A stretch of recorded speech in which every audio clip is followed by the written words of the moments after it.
Try to sneak in a dessert today. I decided last second you can, if I'm over time, you can cut me off and sneak. But I want to show you a certain elements of cheesecake.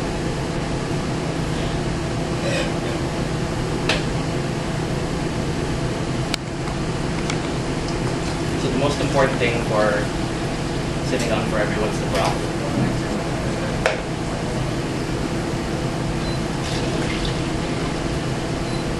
This is just a light, basic dashi broth made from affluent bonito. George Brown was kind enough to make for me.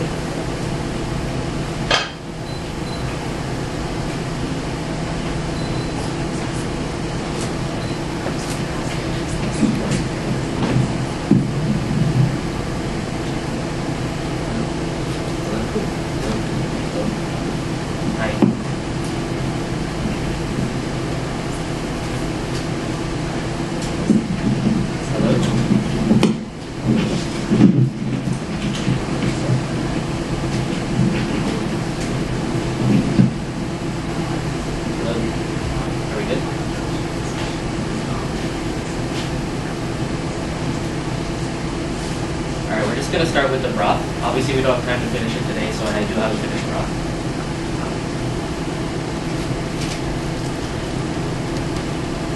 So we take care of the sinigang here in different components.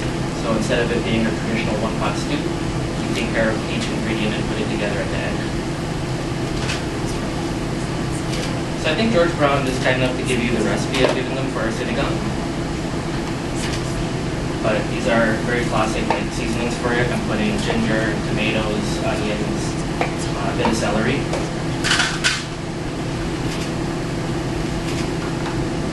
A bit more untraditional is I'm putting a bit of thyme. This is about a half cup of sea buckthorn berries.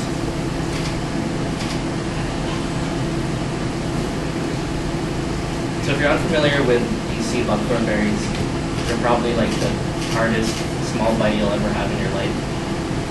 But we add it to a broth that's nice and savory to kind of balance it and make it taste like home and sinigang. It is more sour than tamarind, which is the traditional, or mostly the traditional ingredient for it. Just a few spices, black pepper, parsley.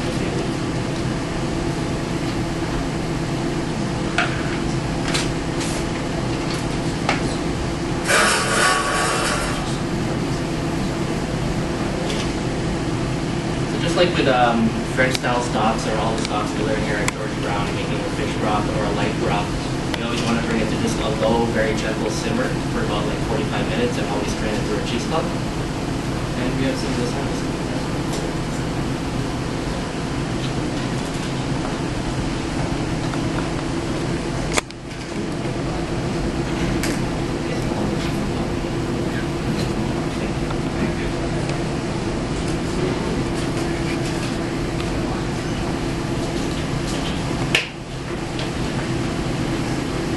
So with this turbot, again, now that we have the broth taken care of, we break down the turbot completely. We do skin it, and we brine it for an hour in a rice wine sauté broth, just to bring out and complement the fish a bit more. You'll have that in your fish there.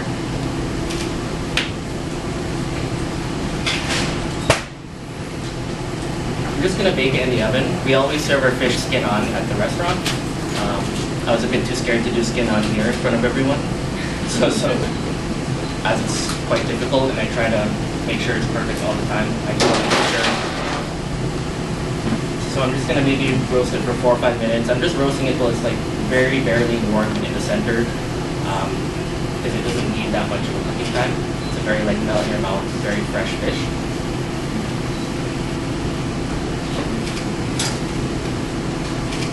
The other components, which are traditional in a way in sinigang, is radish. We're using daikon. We braise it in a very strong dashi and a bit of fish sauce and ginger. You can see the daikon here maybe. So we cut it into what looks like steaks, so we can serve it for like, it's like a good vegetarian option to serve like carved daikon. And it has a very like meaty option to it. We have some blistered shishito peppers. I know traditionally we're used to seeing like green banana peppers or green Thai chilies in sinigang, but shishitos are very available to us. So I'm just gonna throw this in the oven for a couple minutes.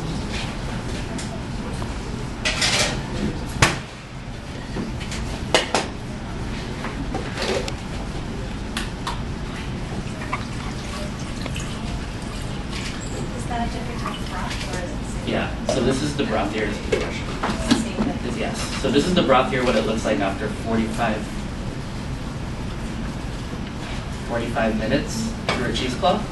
So we want to make sure it's like very clear, light fish broth that has a lot of umami but a lot of tartness to it. Of course, we season it to order to finish.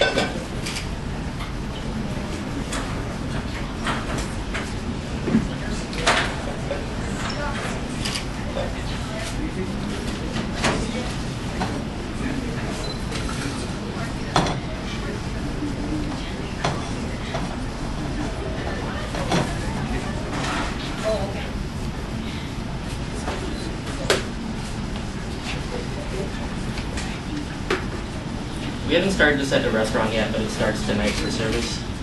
We got our first harvest of rhubarb, finally. So we make a miso koji from this rhubarb. So there's sinigang na miso, which is sinigang finished with miso, which is what my mom always did. We get rhubarb and we macerate it with rice wine or mirin. We break it down and fold it with a shio koji, which we make, and finish it with a bit of miso. So that's the rub that's on top of your fish. It gives it like a salty, sweet, sour, kind of very umami finish to the fish that might like help balance out the broth that's served.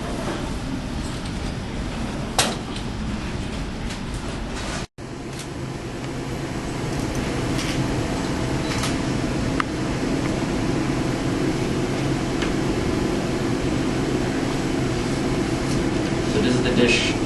A version of the dish we've been serving for a few months at the restaurant. In the spring or a couple. Same price. Huh? What kind of flowers are these? Pansy. Pansies? So they're totally edible. Yes, absolutely. So, what's the answer? Oh, are you serious? Okay, for the tasting menu, we do the 11 course for $95. And then we have an a la carte. Our desserts tend to run from like $14. Okay. Thank you.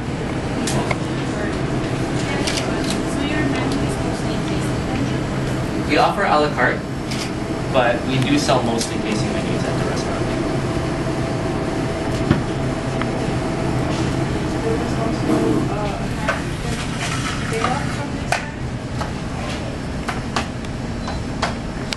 Can take questions while our next chef, Francis, is preparing this. So if you have any questions, this will be the time to ask them while we are eating. What do you find particularly unique working in Filipino cuisine? Is there any challenges that you find working in this area compared to other cuisines? Was the word unique? Sorry, what was the question? Like, what do you find unique about working in Filipino cuisine compared to other cultures? Is there any challenges that you find with that? I found most of my challenges in the beginning of my career. Yeah. Just in terms of, I guess, trying to fit in. Like it was hard to fit in with at the beginning, it was hard to fit in, let's say, with the Filipino community. I'd almost be outcasted because I wouldn't be Filipino enough, or the plating wouldn't be Filipino enough, not that I really know what that means. And on the other side, I wouldn't fit in with like the European style chefs. So is it like a difficult industry to get into? If you're, I would say at the time, when it wasn't as diverse, but not that it's like easy peasy now. I would say it's still more challenging to go into more like culturally diverse food, let's say, than to like be an Italian chef working at an Italian restaurant. Not that that's not challenging, but I wouldn't say like cooking Filipino food in North America is easy, but it is worthwhile. You know, I get to cook the food I ate growing up and serve it to guests. It's really nothing better. Where in the city would you suggest we could source some of these ingredients, like the berries that you used in that broth? Do you have any places like you'd recommend going to kind of... To buy at domestic level, I'm not sure. I can only give you contacts at a distributor level. The fish, I can give you the website for it. They're called First Fish Canada. They do mostly indigenous caught fish. I'm not sure how you can buy it on, like, you might have to order a lot or have a big party or house party or something. Yeah, exactly. So what's so special about this dish? You can try it yourself. No, I mean, is it the ingredients? I would say so. I would say the inspiration and the ingredients, and just being nostalgic to me being my favorite dish growing up. Okay. All right, thank you.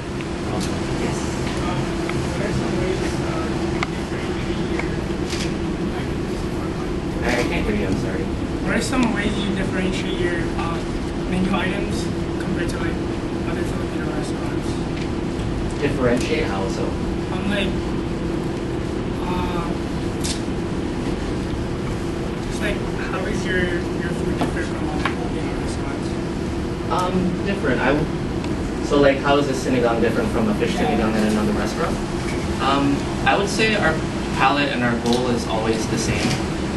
It's always to, I mean, if straight up if sinigang is not sour, you're doing something wrong. But I think just our goal is the same, where we want to, where it's all nostalgia. We want to express through art and food what we enjoy growing up with and enjoy eating ourselves to the public, to the guests. So sure, different in ingredients, but my sinigang from another or someone's mom's house sinigang is really not that different.